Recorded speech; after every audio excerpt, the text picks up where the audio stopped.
This video is powered by the pros at Pascal Air Plumbing and Electric. Arkansas owned, Arkansas operated.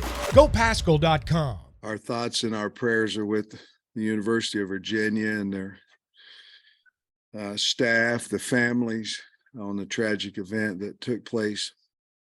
And we're certainly praying for all involved in that situation. And terrible, but our thoughts, our prayers are certainly with them. Ole Miss, obviously very explosive on offense, running the ball as good as anybody in the SEC. Pretty balanced still, though, with about 265, about 225, somewhere in there. Very explosive, have great skill.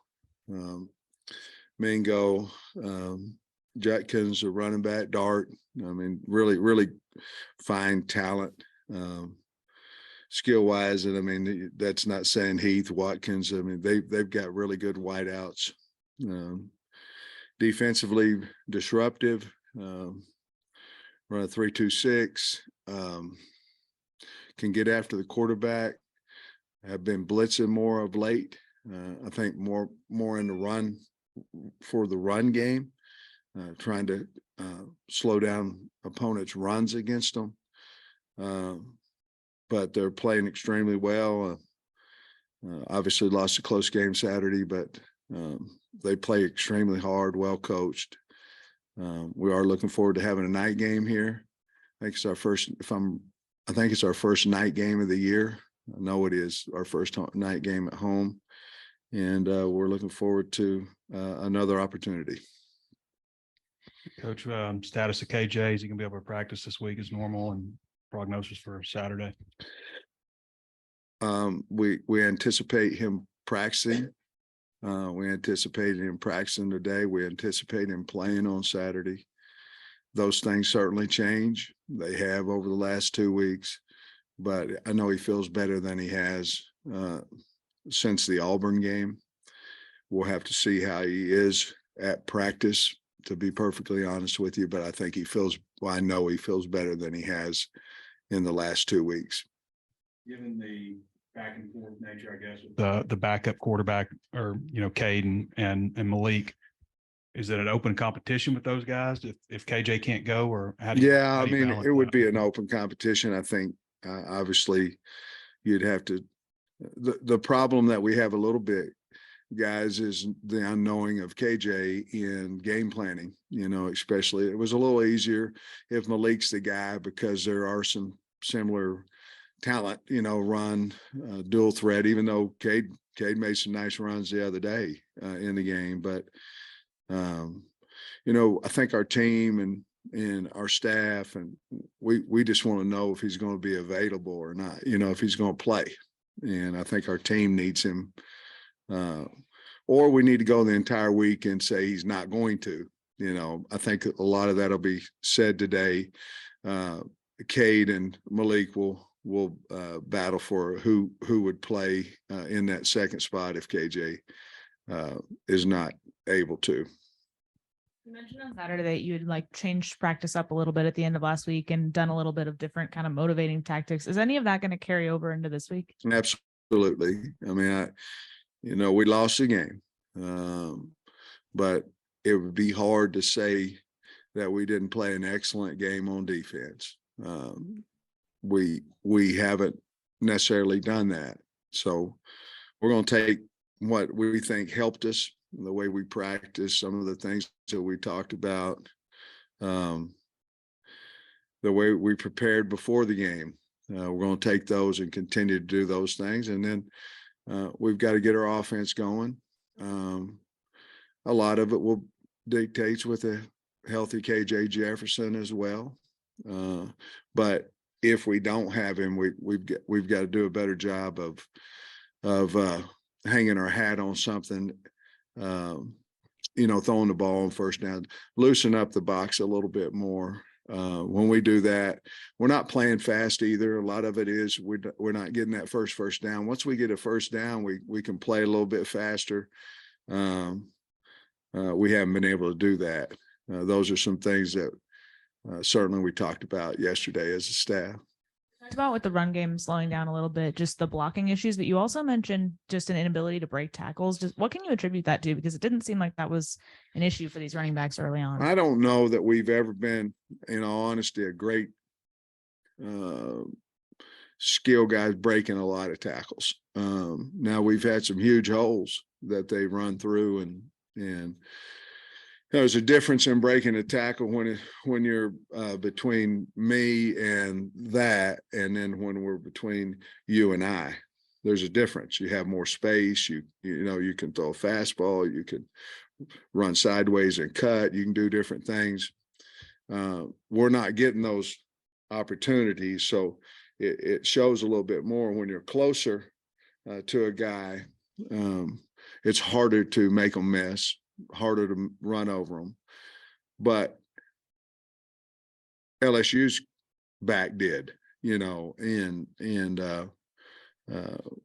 the first guy, it seems right now, whether it be a ankle tackle or whether it be whatever, seems to be getting us down, and we've got to certainly work on that.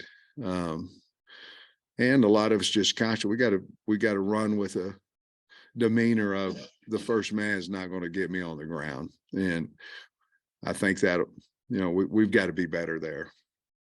Sam, do you have an update on Slusher and Ant Brown's status this week? I don't know exactly yet what we're going to do. They're going to practice. Obviously, Ant's on the scout team, so he'll go there. Slusher will go back up with the defense and not the scout team, and we'll make a decision. When's the next time we meet? Tuesday, Wednesday? Wednesday. I'll know for sure then. By that time, I've got to make that decision by then for sure. Sticking with the defensive side of the ball, just how much confidence has your defense gained the last 2 weeks? I think there's 13 points in the last 6 quarters. 6 quarters, yeah. How important have those games been, just given the offense you're going to face this week? Well, again, the game's a lot about matchups, but it's also about the demeanor that you play. I felt like over the last 6 quarters, game and a half, that we have played like, I'm talking about chasing the ball, the physicality. We played like we did what I thought our first 2 years were. I can't, I don't know why we didn't earlier. I think a lot of it has to do with we might not have been comfortable with the guys around us because there was a lot of shuffling going on, but regardless, we're playing much better now, and we've got to get we've got to win. And our kids, you kind of saw from, the loss at Liberty, the way that they played, I thought was really good. And I think we're just playing faster. We're swarming the ball better, and we're getting after the quarterback a lot better. Coach, in year 3, you kind of built expectations up, because when you got here, I don't know that there were a lot of expectations outside the room over there with you guys. But in year 3 now, is it somewhat of a good thing that people are kind of upset you lost to A&M and Liberty, thinking maybe you should have won those games in the past? You've won them, but at least their expectations are up. For the program, it's going back up. I mean, is that a good thing in some ways? It's a great thing. I mean, I'm the head coach at Arkansas. I'm going to take, if we were 10-0, people wouldn't like me or like what I'm doing or decisions I make. And that comes with the job. I mean, that's just what it is. Is it right? Is it not? I mean, I don't have time to talk about that, but you're going to get criticized, and we're 5-5, and we've been, we lost to A&M by 2. Last year, if you go back, we beat Mississippi State, at the end of the game. We beat LSU in overtime, or we're 7-5 last year, or 7 and whatever it is, 2-2, 7-6, I guess. We haven't been able to win the close games. 2 of them weren't close, and really, well, Alabama was a 5-point game going into the 4th quarter. we've got to figure out how to win close games, and you're going to have to do that every year. If you don't, your record's going to be from 9-10 wins to 6-5 wins. It's just how it is. And I think if you look over most all the teams in the SEC, it's that way as well. With being 5-5 and all the expectations, I'd rather have the expectations be high and take take the criticism than they go, oh, well, you played LSU to 13-10 and they are West Division champs. We don't want any of that. We want to win, and it doesn't matter who we play. So did we go faster than even what I thought we would last year? Probably. But I was happy with it, and we're disappointed where we are, but we can wallow in it or we can get bowl eligible. And I think you saw Saturday that our team wants to go to postseason play, and I think you'll see it again Saturday. In a league like the SEC, though, last year you had KJ for 13 games. Yeah. This year you 2 games you haven't had him. He's been beat up and some more beat up than last year and some others. How important is injuries? I mean, I know that's Captain Obvious question, but just, how much is having people healthy, key players, a big thing? I think it is. I think it's a big, obviously they're ones for a reason. And then if you have a special guy like KJ, special guy like Catalan, those guys are special, could play for anybody in our league, and hopefully will have a pro career and things of that nature. When you lose your key guys like that, who also, it's ironic. And everybody's going to say I'm making an excuse. You're the one that asked the question. I didn't. Okay, so you asked a question, I'm answering it. But we had 4 captains walk out there the other night, and I'm going, well, KJ's one of them. Wagner's one of them. So 2 of your 4 leaders out there are not playing, And so, yeah, I mean, we did learn a lesson from COVID, that if you cross train and different things of that nature, then you can go out and win games. Now, we didn't win a lot of them. I understand that, but you can go out and win games if you're prepared. And this year, it's just been a rash of injuries in the secondary, and we never quite got on target or got comfortable with each other until the last game and a half, probably. And then when you lose, and anybody, you go out in the conference and you lose your best player, your quarterback, it's going to affect your football team. And it's not only about affecting your team, it's affecting how people play against you. If you've noticed the box numbers, the amount of blitzes we're getting on rundowns now versus what we did before with KJ running, it's different. It's a different number count. It's a different schematics that people are using against us. So it's going to take away some of your rushing yards because they're not afraid of you. They're not afraid of that slant anymore. They're not afraid of that go route off of a play action read. They're not afraid of it. And part of that is having the confidence. We need to have the confidence in who's ever there as a 2 that we still do that, because we got to back people off of us. You mentioned Ole Miss is blitzing. I think they're 3rd in the conference in sacks. Is there any kind of pattern to it? Are they sending different guys? What's it look like? There's a pattern to it. It's a game by game type pattern, what they do. I think it's an attack off of I think their blitzing is primarily to stop the run. And obviously they have their, what I call pick twist blitz, where they'll walk up their Willie linebacker and he's really a 3 technique, but they're using it as what I would call a TE, but really it's a WE, which has been really, really good for them because they're fast and quick. They have gone lately into a much more movement blitzing style than what they had been earlier in the year when they were giving up a lot of rushing yards. They're defending better in the secondary. I think that's probably why they're able to do that. But there's really not a pattern to it unless it's just game by game. We have an idea of what we think they're going to do against us because they've had success with their defense against similar styles that we are. So we have an idea of what they're going to do. And the bottom line is they're either going to bring a blitz to the back or they're going to bring it away from him. And that's what they've proven to do. And they may do both, but most of the time they start the game with a formula of how they're going to adjust to where your back is and stay with it.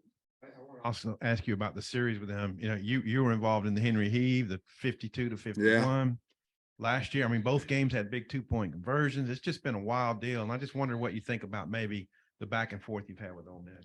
Well, it's always exciting to play Ole Miss, and especially with Lane being the coach, and all that. He's, a popular man, great coach, all those type things. And he's got them, he's got them going. But it's always exciting because the fans are going to be excited about the game because there's going to be a lot of offense, and I'm sure they can use that as, I don't think their defense is I didn't say that. I mean, last year it was 52-51. I mean, I'd say that's a lot of offense, and I know they've got a really good offensive team, and we do too. And if we can get our quarterback back, I think it'll be one well of a game, just like these other ones have been. If I thought we had any advantage on that, it'd be playing at home at night. Our fans haven't left us, and they'll be sold out just like they were Saturday, and they're disappointed. And guess what? So am I, very, and we're working hard to change that. But I understand their disappointment, but they're going to show up and raise a lot of heck on Saturday, and we're going to need them to. But I think that's what the series is all about. We recruit a lot of the same kids and things of that nature. So obviously Sam Carter left and went over there and different things. So there's certainly a lot to play for, and we're not bowl eligible, and we sure need to get that way. Coach, specifically on their offense, Judkins, the running back, and then their offensive line, what have you seen from them that makes their running game so successful? They've got one's from Conway, but they've got two really good tackles. Pettis is a huge man. I'm kind of interested to see how big he is when I walk. I've had some big linemen. This guy's a mountain. They've got the three interior guys played together for a long time. And Jeremy James was the guy I recruited at Georgia, and ended up going to Ole Miss and he's played tackle, but I think they really are in sync. They got those three veterans in there, really are in sync together timing wise, and they pull really well. Run a lot of different offense. They just spread you out, and they flood zones and different things. Judkins is a really good running back, really good freshman, can make you miss, catches the ball extremely well. I think he's a big time threat coming out of the backfield, and got really good speed. But he's probably, Dart, transferring in there certainly helped him big time, but he's probably the guy right now that him and Zach and Evans, but he makes them go now, and they're hard to tackle. They run downhill. They remind me a lot of that attack of what Mississippi State. They had those backs that just went, and that's what these guys do. Sam, how'd you think Tykees played the other day, first SEC start? Ricky was saying that's always a tough deal. Tykees, and Cody and I were just talking about before I came over here. I thought for his first start against a really, really good opponent in LSU, I thought he did a really good job. I did. I mean, obviously the sack at the end of the game, but yet even that one there was, our running back bumped him. Now he was getting beat and things, but our running back bumped his left hip and had him open even faster. But I thought he, for his first start and all those things, I thought he held up pretty darn good. And then Dart, what have you talked about their running game? What do you see from Dart at quarterback? He's a better runner than I want him to be. He's smart, accurate, not afraid to throw a back shoulder throw. I mean, he's good at that. But I mean, he's got some really good receivers that can catch the ball as well. But he seemed to me like be very comfortable in the offense. I'm really concerned about his running ability because he's good at that. Or Ole Miss and you too, but Ole Miss and LSU, just what they did in the transfer portal, looking at last year, I think Ole Miss brought in like 17 guys or Yeah. something. LSU brought in a ton. You guys brought in a lot. Yeah. Is that changing your perception as maybe even as the year goes on and just how much an impact the portal can have? Yes. What's happened now is you're not locked to 25. You're locked to 85. And so, if you look at Ole Miss, I think 5 or 6 of their starters on defense are transfer portal guys, and offenses, I don't think quite that many, but they've got a lot of receivers that transferred in there, not necessarily starting, some are, but that transferred in there. Obviously, Zach Evans is a transfer guy, Dart, so yeah, it has. To be perfectly honest with you, I'm not gonna sit here and be bullheaded and lose a whole bunch of games and all that stuff, but because I don't believe that maybe that's the right way to do it. You know what I mean? We had our share of transfer portal too. I hate the fact that we can't go and we can and recruit, 20, 25 high school kids every year. But the world doesn't wait on you long enough. You know what I mean? If you're trying to build a program within 4 or 5 years, you get to year 3 or whatever, and you're gone. You know what I mean? So, and everybody wants to win now. So yes, I think it certainly has changed the way that I've looked at the transfer portal too. It's almost like for us, it's always been, where is our immediate need?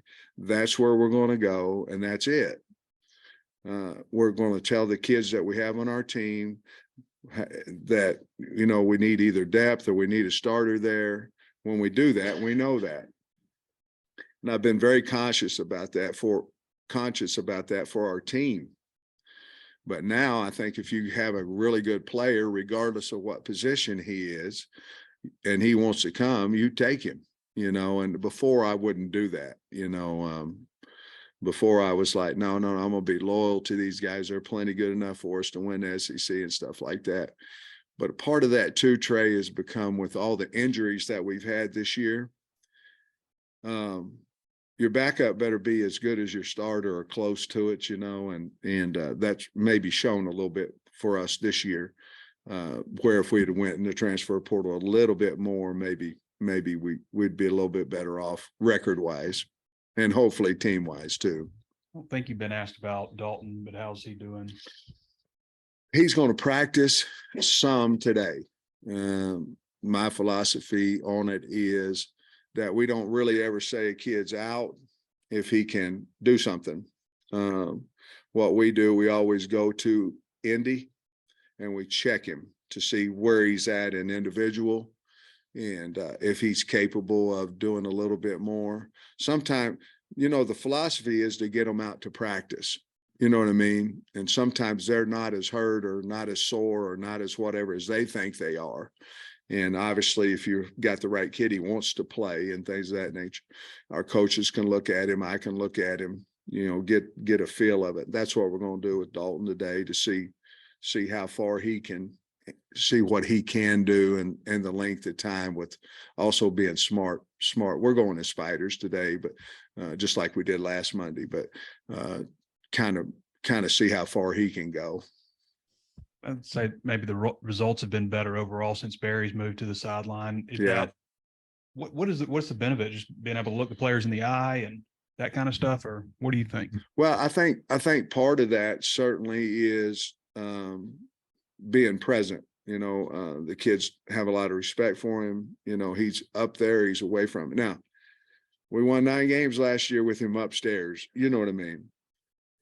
I think, to be perfectly honest with you, I think we decided that with him on the sidelines, he could explain the changes and things like we changed our unbalanced formation Saturday, what we were going to do, what we went into the game, and it didn't work, and we changed it.